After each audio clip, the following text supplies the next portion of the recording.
ஒழிய நீங்கள் அமைதியாக அது உங்களுடைய பழக்கத்துக்கு வரும். இல்லைன்னா வேற ஒரு பாடசாலையா போனா எந்த பள்ளிக்கூட படிப்பானுங்களா நம்ம ஒப்புள் இருந்துக்கிறது என்ன காரியம் இதான் பள்ளிக்கூட பழக்கம் இருக்குமா? உங்களுடைய நடத்தை கோலங்கள் உங்களுடைய பிஹேவியரை பார்த்துதான் உங்களுடைய அத்தனை அம்சங்களை மற்றவர்கள் கணிக்கிறார்கள். வேற இருந்து கீழே பார்க்கிறாங்க. இன்டர்வியூ போட்டு போனாலும் எந்த நேரமும் பரீட்சையில அவளை பார்த்து முடிஞ்சுவான். எப்படிங்கிற நியாயம் புரியாது தெரியும். ஆகவே இந்த பிரேயர் கோலுக்கு வந்தாலே அமைதியா இருந்து நாம படணும். அதுக்கு நாங்க பயிற்சி ஏன் வேலையில வந்து பேட்டி போடணும்னா மற்றவர்கள் அமைதியாக இருந்தால் தான் சுவாரஸ்யமாயிருக்கும். புகையிலும் தண்டவாளத்திலே ஓடிக்கொண்டிருக்கிறது. புகையிலும் அசைந்து கொண்டிருக்கிறது, தண்டவாளம் ஆடாமல் இருக்கிறது. அப்ப புகையில நாங்கள் போகிற போது பயணம் சுகமாக இருக்கிறது. புகையிலும் அசைய தண்டவாளம் அசைஞ்சினால்னா எல்லாரும் மேலதான் போகும். ஒன்று அசைகிற போது இன்னொன்று அசையாமல் இருக்கிறது. ஆறுபட்ட ரெண்டு சேர்க்கிற போது மகிழ்ச்சியும் குளிர்ச்சியும் இருக்கிறது. வெள்ளை கண்ணுக்குள்ள கருப்பு முடியும். யோசிச்சு பாருங்க, ஒரே வெள்ளையா இருந்தா பார்க்க வடிவா இருக்கும், பேருக்கு ஓடிக்கும். முழுவதும் கருப்பா இருந்தாலும் அதே பியாதி வந்து ஓடிடுவோம். வெள்ளாமுடி அதுக்கு கருப்புகள் சின்னங்கள் பார்க்கிறது கண்ணல்ல வடிவாக குடி பார்த்துக்கலாம். டீ குடிக்கிறது கசப்பு இனிப்பு ரெண்டையும் சரியாக மிக்ஸ் பண்ணினால் நல்ல டீ உண்டா. மாறுபட்ட ரெண்டு சேர்க்கிற போது உண்டா. இதே போல ஒரு கூட்டத்திலே ஒருவர் பேசிக் கொண்டிருக்க வேண்டும், மற்றவர்கள் அமைதியாக இருந்தால் அதை அற்புதம். முறை சொல்றதில்லை, சென்று தரிக்கிற வயது உங்களோட வயது இப்படித்தான் இருக்கும். கிரவுண்டில் துணி குடிக்கலாம், வேற கைதட்டத்தில் தட்டலாம். ஆனால் இந்த மண்டபம் ஒரு புனிதமாக அது உங்களோட தர வேண்டும். சரஸ்வதி அம்பிகை இதைத்தான் எதிர்பார்க்கிறார். சரஸ்வதியினுடைய பெயர் சரஸ். தண்ணீரிலிருந்து வேகமாக ஓடுவதை குறிப்பது சரஸ் என்ற பெயர். வேதங்களிலே இந்த சரஸ்வதிக்கு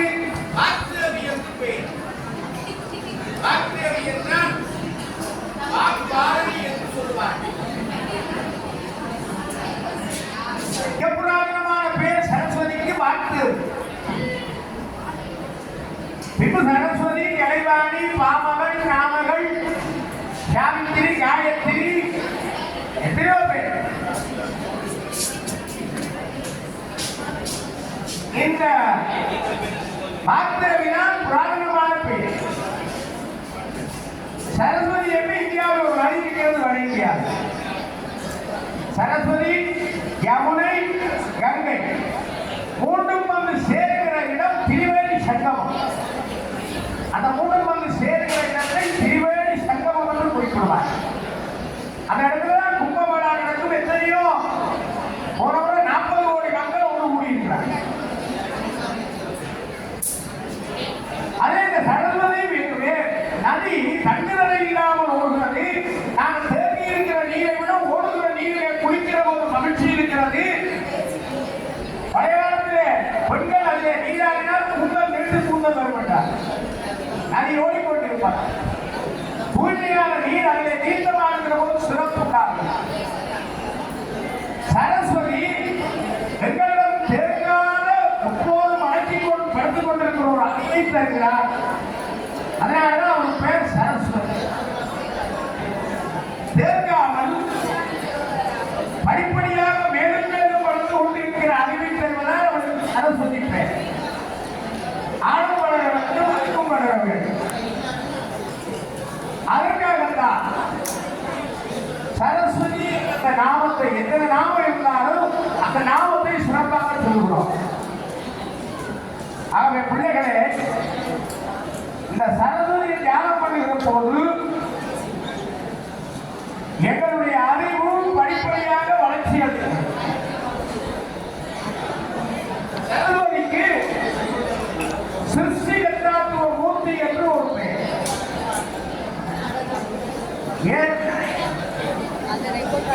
படைப்பு தொழிலை செய்கிறவர் பிரம்மதேவர். பிரம்மதேவருடைய நாயகி தான் சரஸ்வதி. அவை படைப்பு மூலம் வீட்டில என்னதான் அப்பா அம்மா இருந்தாலும் அம்மா சொல்றதுல வேலை செய்யும். அதை வேண்டி கொண்டாப்பா, இதை வேண்டி கொண்டா, இந்த சாப்பிடுறாமான்னு கேட்க பட்டீங்க. அம்மா சொல்றதுல வேலை செய்யும். அதனால பிள்ளைகள் ஒரு கட்டத்துக்கு பிறகு அம்மாட்ட போய் அம்மா அம்மா அப்பாடே அதை வேண்டிட்டா இதை வேண்டிட்டான்னு அம்மாட்ட சொல்லி அப்ப எழுதி விடுறது. அந்த அப்பா அப்பாவோட குண்டும் அப்பா திருப்பி புறாட்டுற அம்மாவை சிரிச்சு போட்டு இதை சாப்பிடப்பா பேசி கதையிட்டு அனுபவிச்சு. அப்ப இயல்பாகவே பெண்களுக்கு இருக்கிற சாந்தமும் சாத்வீக குணமும் உக்கிரம் கொண்டவர்களை தள்ளி வைக்கிறது. பிரம்மதேவருடைய படைப்புக்கு மூலமாக இருப்பது சரஸ்வதி. அவன் தொழிலை முதலாவது படைத்த தொழில். படைப்பு நடக்காட்டி மத்திய தொழிலுக்கு வேலை இங்க பார்த்தாங்க தம்பி. படைப்பு நடக்காட்டி அடுத்த படைத்திருந்தான் இருக்கிறதான் காக்கலாம், இருக்கிறதான் அழிக்கலாம், இருக்கிறதான் அழுக்கலாம், இருக்கிறதான் மறைக்கலாம். படைப்பு நடக்காட்டி அடுத்த அந்த தொழிலுக்கு வேலை. இந்த கல்லூரி ஒரு சிருஷ்டியினுடைய மூலம். அதான் நான் சொன்னேன், துறை நோய்ந்த கல்வியும் துறை நோய்ந்த கல்வியும் சொத்துவை ஆக்கும் திகப்பணிந்தருள்வாய்.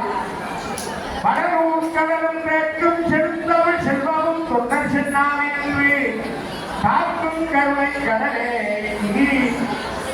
நகரத்தா வல்லிய.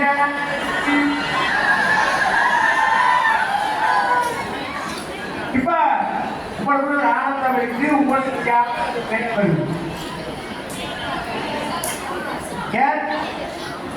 இந்த பாட்டை கேட்கிற போது உங்களுக்கு இருக்கிற அந்த துறை மேல வருகிறது.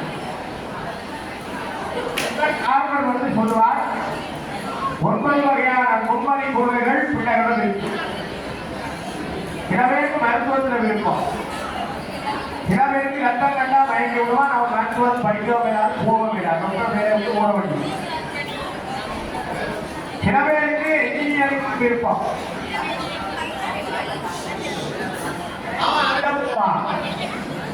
சில பேருக்கு இசையில விருப்பம். அற்புதமான இசை வழங்கினார்கள் நாதஸ்வரங்களை. சில பேருக்கு விளையாட்டு, சில பேருக்கு சித்திரம், சில பேருக்கு இப்படி ஒவ்வொருவருக்கும் ஒவ்வொரு துறை இருக்கிறது. அந்தந்த துறையிலே அவர்களை ஊக்கப்படுத்தி விட்டால் அந்த பிள்ளைகள் மேலே வருவார்கள். இதைத்தான் அந்த பாடம் சொல்கிறது, துறை தோய்ந்த கல்வி. தோய்தல் என்றால் என்ன? சொல் நல்ல ஒரு தமிழ் சொல். கூடுதலாக இந்த ஈழத்தின் நாட்டிலே பயன்படுத்துகிற ஒரு சொல் துறை தோய்தல். நான் செத்த வீட்டுக்கு தோய்தல் என்று சொல்லுவோம். எங்களுடைய தலையை முற்றுமுழுதாக தண்ணிக்குள்ளே அமுத்தெடுப்பது தோய்தல். அப்ப துறை தோய்ந்த கல்வி என்றால் நீங்கள் எந்தெந்த துறையில் தேர்ந்தெடுக்கிறீர்களோ அதிலே உச்சம் தொட வேண்டும், சிகரம் காண வேண்டும். அதுதான் உங்களுடைய உள்ளத்திலே உறுதியான தூர இலக்காக இருக்க வேண்டும்.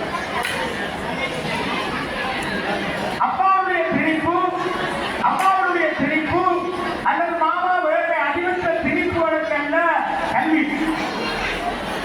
இதை முகமது சுவாமிகள் அறிவித்து சொன்னார். துறை தோய்ந்த கல்வி. பிள்ளைகள் ஒரு எதிர்காலத்துக்கு பொருத்தமான நல்ல கல்வியை நீங்களே தேர்ந்தெடுக்க வேண்டும். அதை சரியான முறையிலே பின்பற்ற வேண்டும். அது உங்களுக்கு மகோதரமான ஒரு நிலை கல்வி. இதைத்தான் துறை தோய்ந்த கல்வியும் என்று சொல்கிறது. இந்த துறை தோய்ந்த கல்விக்கு இந்த சுருத்தியாகிய இந்த சரஸ்வதி அம்பிகையை எங்கே இருக்க வேண்டும்? அவளுக்கு பேர் நாமகள். பிள்ளைகளே, அதான் நான் முழுக்க சொன்னேன், கலைக்கா கல்வி போயிடு. பாருங்க, அதிகமா கலைக்கிறவன் சாதனை படைக்கிறேன். அதிகமா கலைக்கிறவன் சாதனை படைக்கிறேன். இவர்கள் பேர் எழுதி வச்சு பாருங்க. கலைக்க கலைக்க எங்களுடைய புலன் எங்கேயோ போகும், எங்களை மனம் எங்கேயோ போகும்.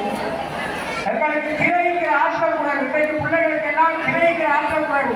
அறிவர் சொன்னதை பெற்று என்ன சொல்ல நீங்க அறிந்தப்பா வீட்டில் அப்பா என்னக்கா என்ன சொல்ற காரியக்காக இல்லை, கிளைக்கிற ஆற்றல் குறைவு. ஒரு பத்திரிகையை வாசித்தால் அதுல இருக்கிற சமநிலை எவனுடன் சொல்றாலும் அவனுக்கு கிளைக்கிற ஆற்றல் கூட. கிளைத்தலுக்கு முக்கியமானது நாவடக்கம்.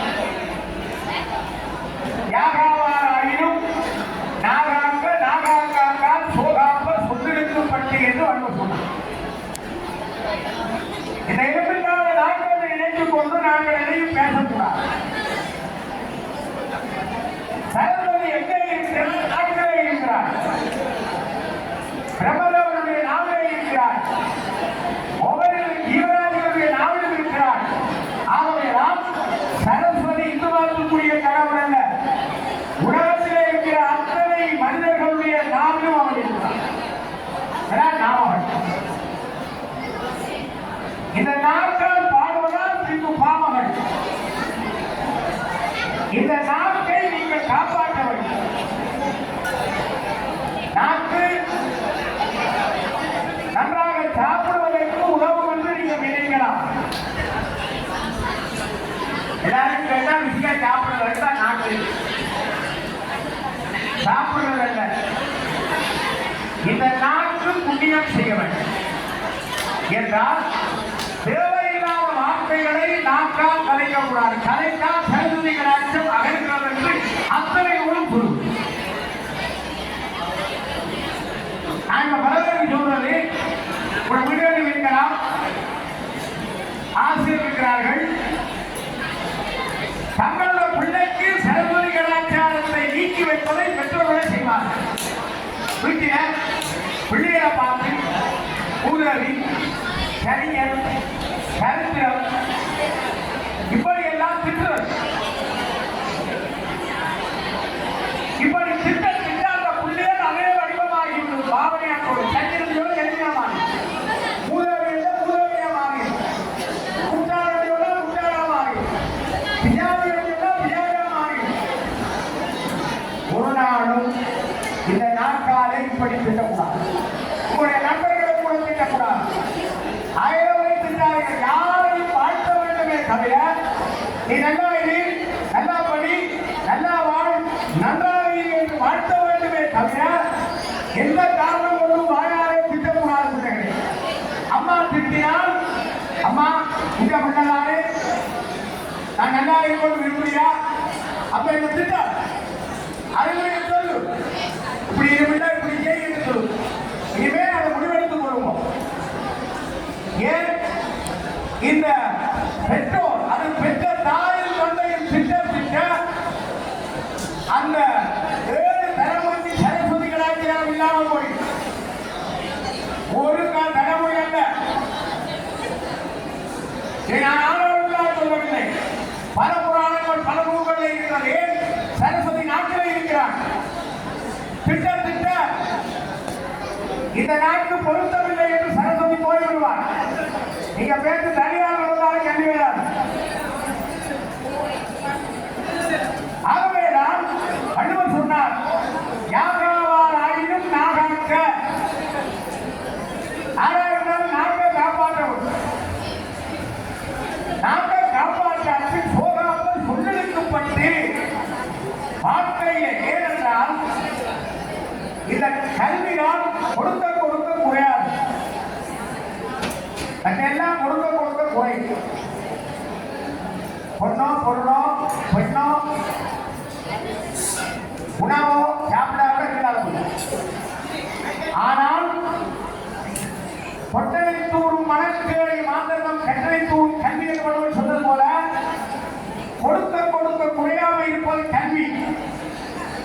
ஏதாவது தலைமுறையும் போல இருக்கக்கூடிய கல்வி அந்த கல்வி உங்களை சுர வேண்டும் என்றால் நீங்கள் நாக்கை காக்க வேண்டும், நாக்கை புண்ணியம் செய்ய வேண்டும். எப்படி? இறைவனை புகழ்ந்து பாடுதல், தேவாலயங்கள் திருமுறைகளை பாடுதல், மற்றவர்களை வாழ்த்துதல், கலைவாணிக்கு விருப்பமான பாடல்களை நல்ல பாடல்களை பாடுதல், நாக்கால் நன்மை செய்யும்.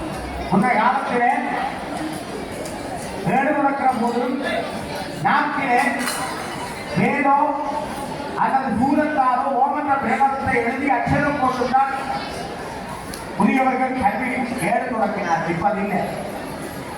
கோரசுவாமியுடைய வரலாற்றிலே திருச்செந்தூரிலே செவ்வல் கவிநாயகம் தாயை கொண்டு போய் தவம் இருந்த பிள்ளை 5 வயது படிக்க ஒன்று படிக்கல, என்ன செய்கிறது தெரியாது, படுத்து விட்டு அழுது குணர்கிறார்கள்.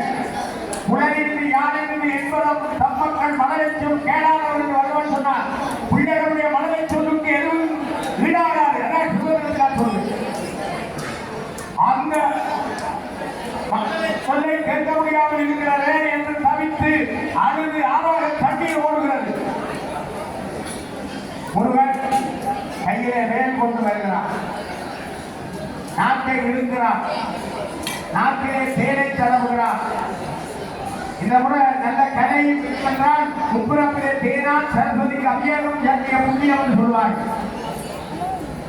ஓமந்த விரடவத்தை முருகன் எழுதி நீ பாருங்க. உடனே கோவில் சுவாமிகள் பாடத் தொடங்கினார். இந்த குமாரசுவாமிகளுடைய பாடலை இறங்கிக் கொண்ட